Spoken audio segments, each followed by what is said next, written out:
Hi friends, तर चला आज आपण मटकी आणि बटाटा मिक्स भाजी बनवणार आहोत। तर बघा, मटकी चांगली स्वच्छ धुतलेली आहे आणि बटाटाही चांगला चिरून त्याचे साल काढून स्वच्छ धुवून घेतलेला आहे। तर आपण त्यासाठी सामान पाहून घेऊया।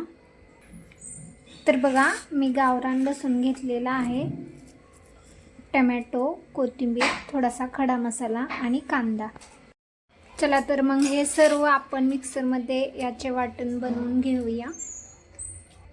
तर सर्वात पहिले आपण कांदा आणि टोमॅटो बारीक करून घेणार आहोत आणि त्यानंतर राहिलेला मसाला टाकून आपण सर्व बारीक करून घेणार आहोत।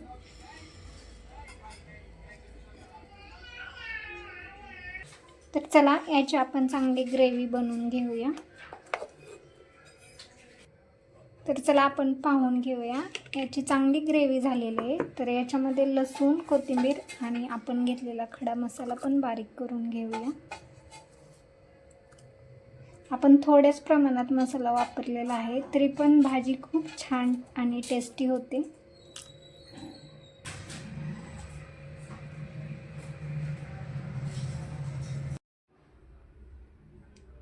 तर पाहू शकता आपला मसाला बारीक झालेला आहे। तर आता आपण एका कढईमध्ये 2 ते 3 चमचे तेल ओतून हा फ्राय करून घेणार आहोत चांगला।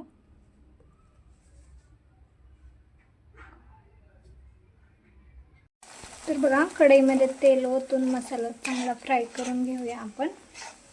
तुम्हाला हवे असेल तर तुम्ही याच्यामध्ये कांदा आणि टोमॅटो बारीक करून टाकू शकता।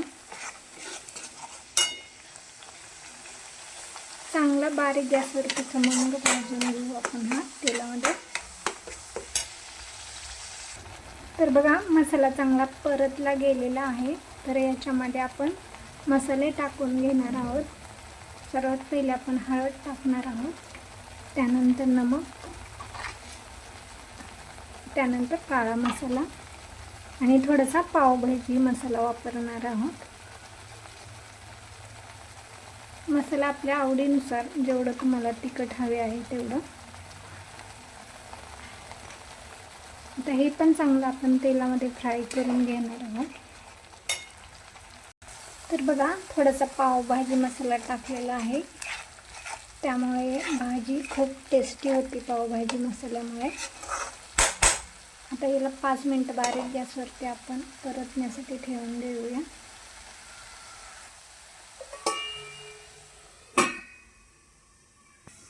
चला तर मग आपण आपला मसाला पाहून घेऊया। बघा, खमंग तेलामध्ये फ्राय झालेला आहे। याला आपण एकदा खालीवरती करून घेऊया आणि यानंतर आपण बटाटा आणि मटकी टाकून चांगलं तेलामध्ये हे पण फ्राय करून घ्यायचं आहे, म्हणजे पटकन शिजलं जातं हे। 1-2 मिनिटं आपण झाकून ठेवणार आहोत। तर बघा, 2 मिनिटं झालेले आहेत।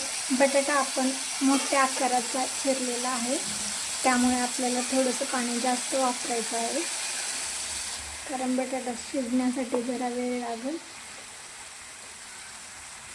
तुम्हाला हवं असेल तर तुम्ही रस्साही करू शकता किंवा सुकीही भाजी बनवू शकता। बघा, या प्रकारे एकदा नक्की ट्राय करून बघा, खूप छान रस्सा भाजी पण छान लागते आणि सुकी बनवली तीही छान लागते।